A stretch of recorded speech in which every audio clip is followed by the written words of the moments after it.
नेतृत्व की यूपीए की सरकार देश की कीमत पर राजनीति कर रही थी।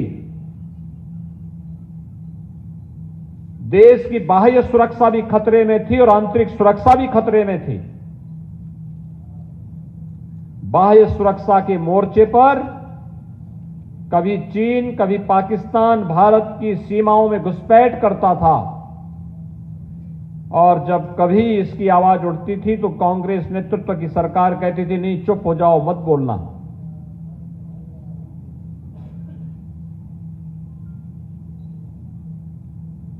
आंतरिक सुरक्षा की स्थिति, जगह जगह आतंकवाद सिर चढ़ करके बोलता था।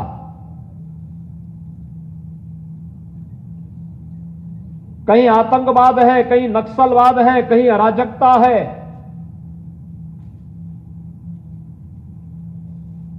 और समाजवादी पार्टी की सरकार के समय तो आपने देखा होगा, उस सरकार के समय आतंकवादियों ने मध्यकाल की याद ताजा कर दी, जब मंदिरों पर, मठों पर हमले होते थे। बृहद हिंदू समाज की भावनाओं को कुठाराघात करके रौंदा जाता था और यह दृश्य कहीं देखने को मिल रहा था, समाजवादी पार्टी की सरकार के समय देखने को मिल रहा था। थाने तहसीलें बिक चुकी थीं, गिरवी रख दी थी। समाजवादी पार्टी के कार्यकर्ता या फिर बहुजन समाजवादी पार्टी के कार्यकर्ता, जब उनकी सरकार थी, केवल लूट मचाए हुए थे। और उन स्थितियों में प्रधानमंत्री मोदी जी ने 2014 में नारा दिया था, सबका साथ और सबके विकास का।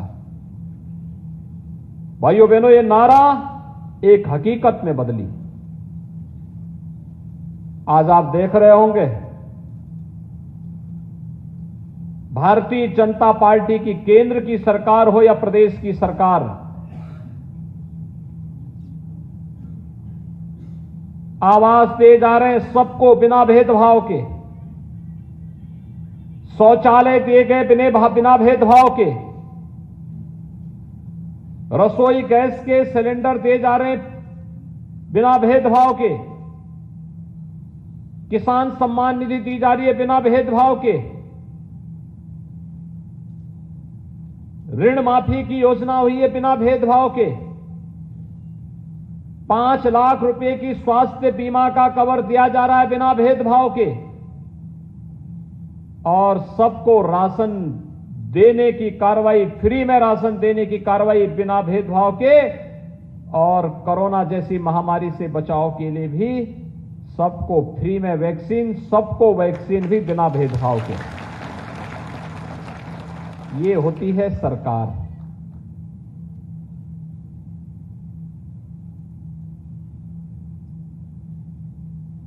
पाकिस्तान और चीन भारत की सीमा में घुसपैठ नहीं कर सकता,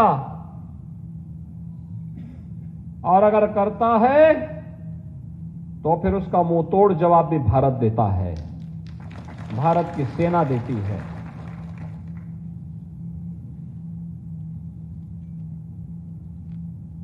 आतंकवाद की जो जड़ थी, जिसे कांग्रेस ने बोया था 1952 में, कश्मीर में धारा 370, प्रधानमंत्री मोदी जी के नेतृत्व में गृह मंत्री अमित शाह जी ने उस धारा को ही सदैव के लिए समाप्त कर दिया है। न रहेगा बांस, हमेशा के लिए समाप्त कर दो। आतंकवाद की ताबूत पर अंतिम कील ठोक करके आतंकवाद को नेस्तनाबूद करने का संदेश दे दिया। और नहीं तो सपा की सरकार के समय इन आतंकवादियों के मुकदमे वापस होते थे, हिंदुओं पर झूठे मुकदमे दर्ज होते थे, राम भक्तों पर गोली चलाई जाती थी और आतंकवादियों की आरती उतारी जाती थी। क्या ये सच नहीं है क्या? 2012 में समाजवादी पार्टी की सरकार आई थी, सबसे पहला दंगा हुआ था कोसी कला में, और सरकार ने सबसे पहला निर्णय क्या लिया था? हमारी सरकार आई, हमने सबसे पहला काम क्या किया? हमने सबसे पहला काम किया किसानों का कर्ज माफी का। और समाजवादी पार्टी ने सबसे पहला काम क्या था? राम जन्मभूमि पर आतंकी हमला करने वाले आतंकवादियों को, मुकदमों को समाजवादी पार्टी ने वापस लेने का निर्णय पहले लिया था। यही अंतर है। जब आपकी सरकार बनती है तो गांव के लिए, गरीब के लिए, किसान के लिए, नौजवान के लिए, महिलाओं के लिए, समाज के प्रत्येक तबके के लिए कार्य होता है। और भाइयों बहनों, जब सपा, बसपा, कांग्रेस की सरकार होती है तो उनको केवल अपने अपने परिवार से फुर्सत नहीं होती है, वे आतंकवादियों के लिए काम करते हैं, जो 2012 में सपा ने करके दिखाया था। और इसीलिए आज ये सामाजिक सम्मेलन इसलिए महत्वपूर्ण हो गया है। आप लोग अपने समाज के जागरूक प्रहरी हैं। गांव गांव में जाकर के अलग जगाने की आवश्यकता है, बताने की आवश्यकता है कि 2022 में भारतीय जनता पार्टी की सरकार क्यों आवश्यक है।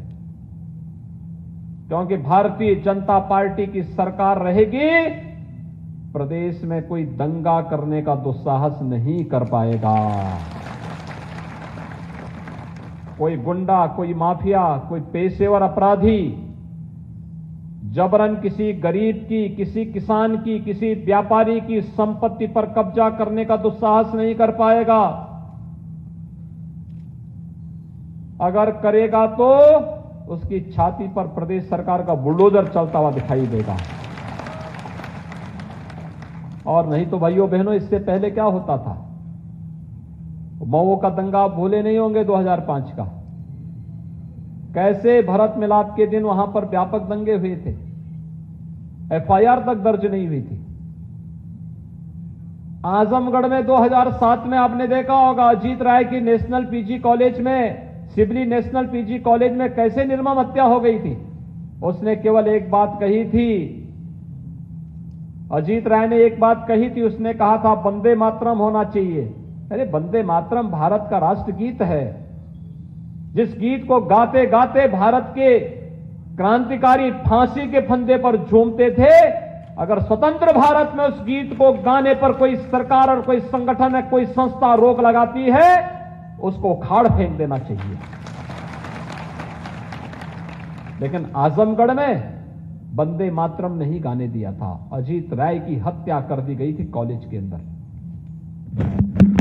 मऊ के दंगे के समय भी मऊ के लोगों को न्याय दिलाने के लिए मैं ही गया था, और अजीत राय के परिवार को भी न्याय दिलाने के लिए मुझे ही जाना पड़ा था। मैं आप सबको यही एहसास कराने के लिए आया हूं भाइयों बहनों, कि सामाजिक न्याय के सम्मेलन, सामाजिक जो प्रतिनिधि सम्मेलन है, आपकी जिम्मेदारी बनती है, शासन की जिम्मेदारी है, शासन की योजना आप तक पहुंचाना, हर गांव, हर गरीब, हर किसान, हर नौजवान, हर महिला तक पहुंचाना, बिना भेदभाव के पहुंचाना, सुरक्षा सबको उपलब्ध करवाना। लेकिन साथ साथ समाज के जागरूक नागरिकों का भी दायित्व बनता है कि आज के साथ साथ आने वाली पीढ़ी के भविष्य को उज्जवल बनाने के लिए भी अच्छी सरकार बननी चाहिए। और अच्छी सरकार तब बनेगी जब अच्छे जनप्रतिनिधि चुने जाएंगे,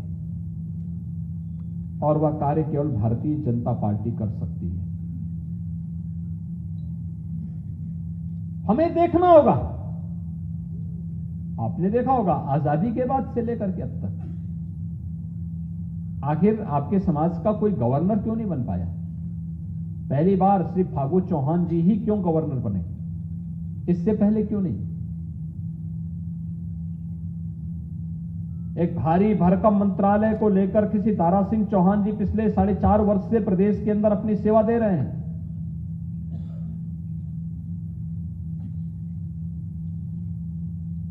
पिछड़ा वर्ग आयोग को संवैधानिक मान्यता दी गई और श्री प्रभुनाथ चौहान को उसका उपाध्यक्ष बनाया गया।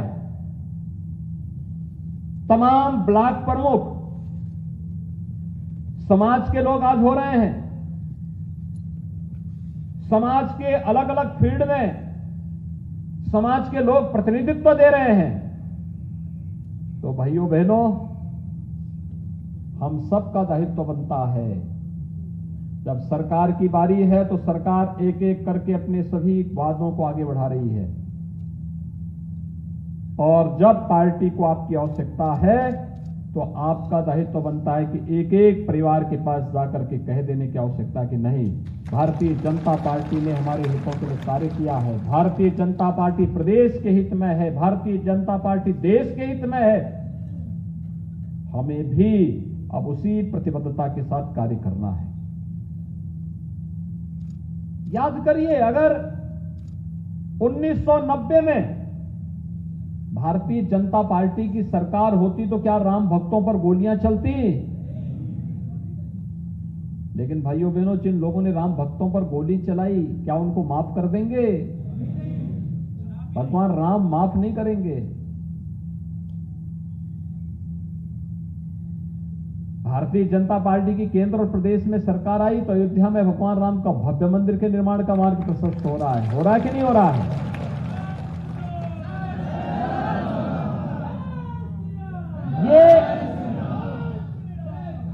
ये हमें गौरव की अनुभूति कराने वाला क्षण है। ये हमारे लिए गौरव की अनुभूति कराने वाला अवसर है।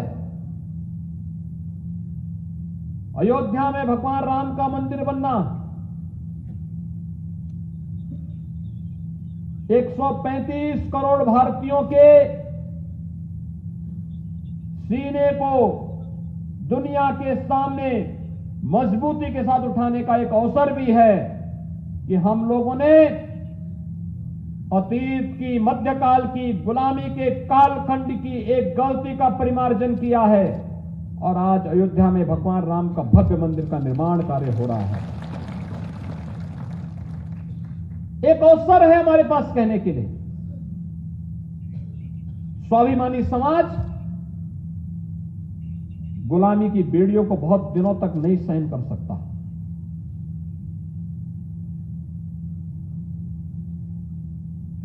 और भारतीय समाज ने वही किया जो उसको करना चाहिए था। आखिर इस संवैधानिक दर्जा पिछड़ा वर्ग आयोग को क्यों नहीं मिल पा रहा था? क्योंकि पिछली सरकारों की नीयत खराब थी। वे नहीं चाहती थी कि समाज का हित हो। वे नहीं चाहती थी कि गरीब, कुचले, दबे, वंचित लोगों को भी समाज की मुख्य धारा से जुड़ने का अवसर प्राप्त हो। वे नहीं चाहती थी कि गरीब की झोपड़ी में भी पक्का मकान बने। वे नहीं चाहती थी कि गांव में जिन लोगों का मकान गांव में मौजूद है, उसका स्वामित्व योजना में उनका मकान का पट्टा की जमीन का रेवेन्यू रिकॉर्ड उस परिवार को प्राप्त हो।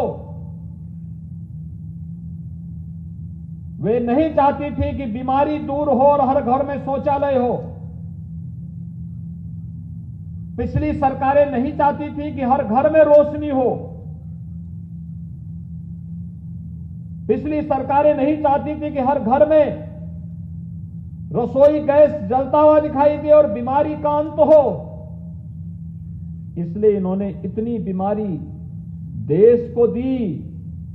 एक एक बीमारी का समाधान निकालते हुए, उसका उपचार निकालते हुए आज भारतीय जनता पार्टी की केंद्र और प्रदेश सरकार कार्य कर रही है। और भाइयों बहनों, विकास की जिस प्रक्रिया के साथ प्रदेश को आगे बढ़ाने का कार्य हो रहा है, कहीं 4 लेन का काम हो रहा है, कहीं 6 लेन का काम हो रहा है, कहीं मेट्रो का काम हो रहा है, कहीं पे मेडिकल कॉलेज बन रहा है, कहीं पे हॉस्पिटल बन रहे हैं, कहीं विश्वविद्यालय बन रहा है, कहीं एयरपोर्ट बन रहा है। कोई सोचता था पहले इसके बारे में? पूर्वांचल एक्सप्रेसवे, अब आप मऊ, आजमगढ़ या गाजीपुर से चलेंगे, 2.5 घंटे के अंदर लखनऊ पहुंच जाएंगे।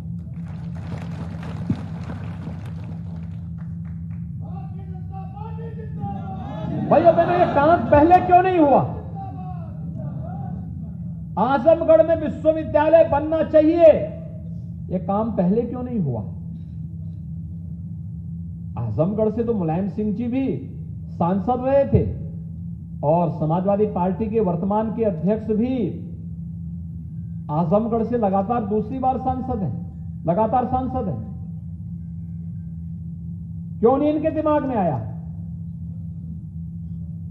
क्योंकि वे विकास के हितैषी नहीं हैं, वे स्वयं के विकास के हितैषी हैं। स्वयं का विकास उनको चाहिए, समाज का विकास हो इसकी चिंता उनको नहीं। वो केवल नारा पे विश्वास करते हैं, नारा। विश्वविद्यालय नहीं दिया, एयरपोर्ट नहीं दिया। आज तो आजमगढ़ में विश्वविद्यालय भी बन रहा है और एयरपोर्ट भी बन रहा है। पूर्वांचल एक्सप्रेस वे भी पूर्वी उत्तर प्रदेश को जोड़ रही है। आजमगढ़ में भी, मऊ में भी, गाजीपुर में भी, अंबेडकर नगर, सुल्तानपुर, रायबरेली, बाराबंकी, ये सभी जनपदों में विकास के पार संभावनाओं को लेकर के आगे बढ़ेगा। और इसलिए भाइयों बहनों, आज हम सब आपके पास आए हैं कहने के लिए 2022 पे सबकी निगाहें होंगी और निगाहें दो प्रकार की होंगी। एक, जहां पर भारत के हित में सोचने वाली सभी ताकतें चाहेंगे कि भारतीय जनता पार्टी की सरकार फिर से उत्तर प्रदेश में बने, और दूसरी तरफ होंगी जो नहीं चाहती कि भारत दुनिया की एक ताकत बने, जो नहीं चाहती हैं कि उत्तर प्रदेश देश की सबसे बड़ी अर्थव्यवस्था के रूप में उभरे। वे लोग फिर षड्यंत्रों में लगेंगे, उसमें बहुत सारे लोग बिकेंगे, बहुत सारे लोगों की सौदेबाजी होगी, बहुत सारे लोग अपने तरीके से इस अभियान में बाधा पैदा करने का प्रयास करेंगे। कोई दुष्प्रचार से, कोई झूठ बोल करके, कोई अन्य तरीके से दुष्प्रचार करने का प्रयास करेगा। और इसलिए मेरा आप सबसे आग्रह होगा, ये सामाजिक सम्मेलन समाज के प्रबुद्ध जनों को बुला करके उनके साथ संवाद का एक कार्यक्रम है। और संवाद इस बात को लेकर के कि हम वर्तमान की स्थिति को समझें, देश काल और परिस्थिति का अवलोकन करें, वर्तमान और भविष्य के हित के लिए ठोस निर्णय लेने की स्थिति में पहुंचे। अन्यथा इन राजनीतिक दलों के मंसूबों को आप देख सकते हैं। भारत को टुकड़े टुकड़े में बांटने के मंसूबे के साथ जो व्यक्ति नारेबाजी करता रहा हो, वह समाजवादी पार्टी के अध्यक्ष से मिलने के लिए क्यों आया है? उसकी मंशा क्या है? वो कहां ले जाना चाहता है प्रदेश को? ये सभी चीजें हैं जो हम सबकी आंखों को खोलने वाला होना चाहिए।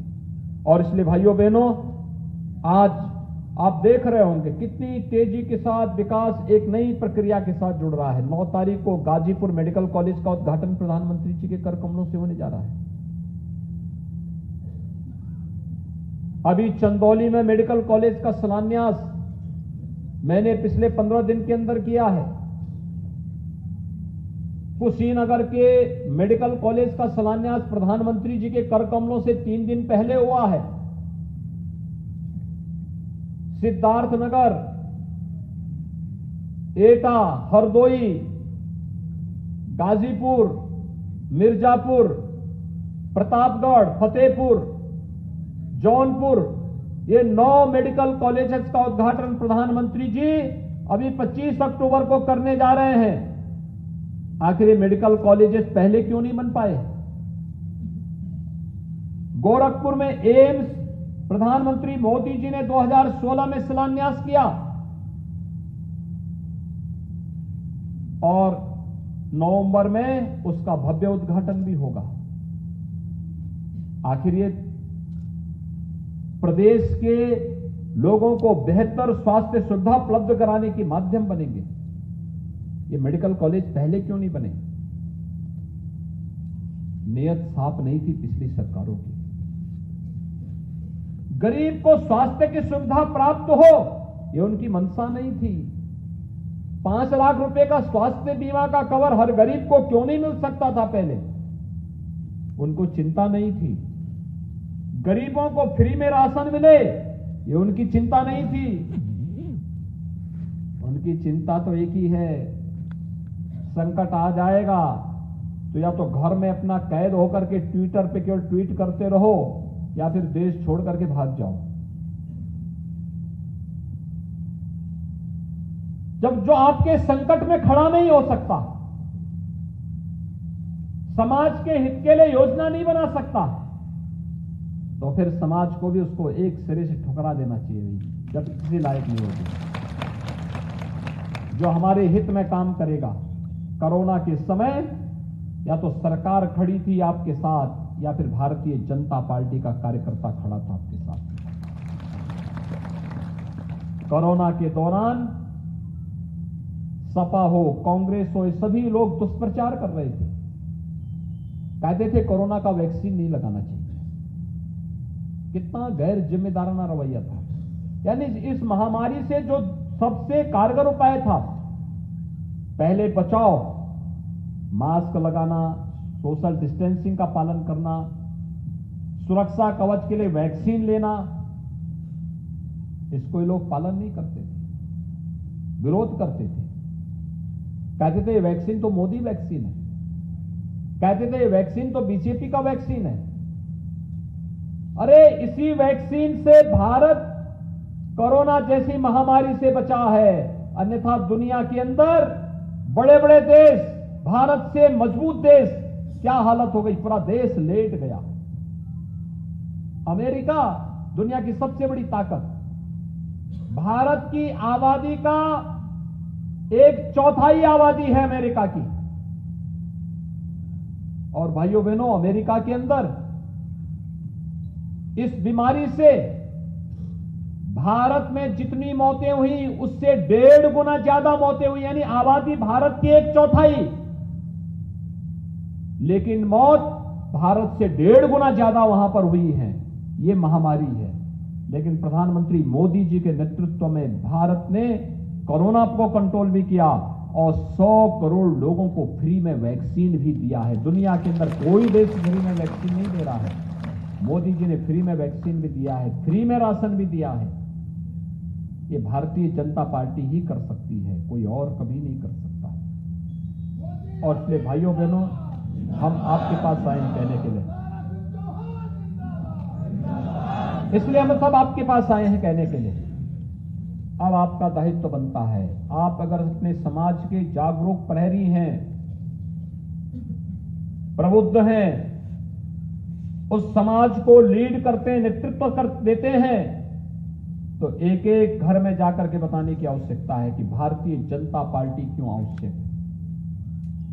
भारतीय जनता पार्टी देश को भी, प्रदेश को भी सुरक्षा का बेहतर माहौल देती है।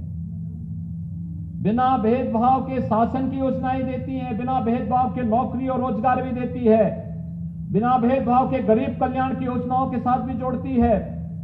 भारतीय जनता पार्टी आस्था का सम्मान भी करती है और भारतीय जनता पार्टी है जो पेशेवर अपराधी और माफियाओं के साथ सख्ती से निपटने का कार्य भी करती है और प्रदेश को दंगा मुक्त करने का काम भी करती है।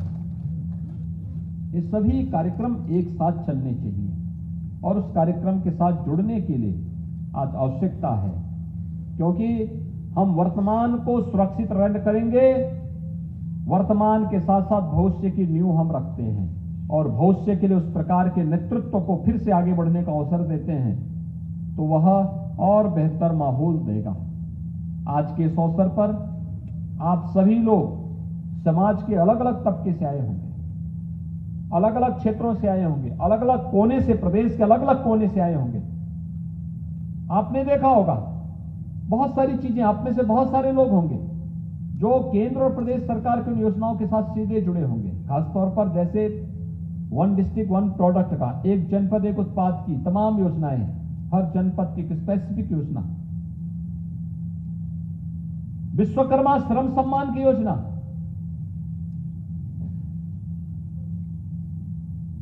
यानी ये तमाम प्रकार की ऐसी योजनाएं हैं जो योजनाएं हम सबको जोड़ती हैं, समाज के अलग अलग तबके को आगे बढ़ाने का कार्य करती है, समाज के सम्मान और स्वावलंबन की ओर अग्रसर करती है। इस सभी अभियान के साथ हम मिलजुल करके कार्य कर पाएंगे। इस विश्वास के साथ आप सभी प्रदेश के कोने कोने से आज यहां पर आकर के सामाजिक प्रतिनिधि सम्मेलन में उपस्थित हुए हैं। मैं एक बार फिर से आपका अभिनंदन करता हूं। आप सबको दीपावली की मंगलमय शुभकामनाएं आप सबके प्रति व्यक्त करता हूं और विश्वास व्यक्त करता हूं कि गांव-गांव में जाकर के, घर-घर में जाकर के प्रत्येक नागरिक को जागरूक करने में आप अपना योगदान देंगे। इस विश्वास के साथ आप सबके प्रति हृदय से मेरी शुभकामनाएं। आपको दीपावली की मंगलमय शुभकामनाएं, छठ की मंगलमय शुभकामनाएं और आयोजकों को हृदय से धन्यवाद देते हुए वाणी को देता हूं विराम। जय जय श्री राम।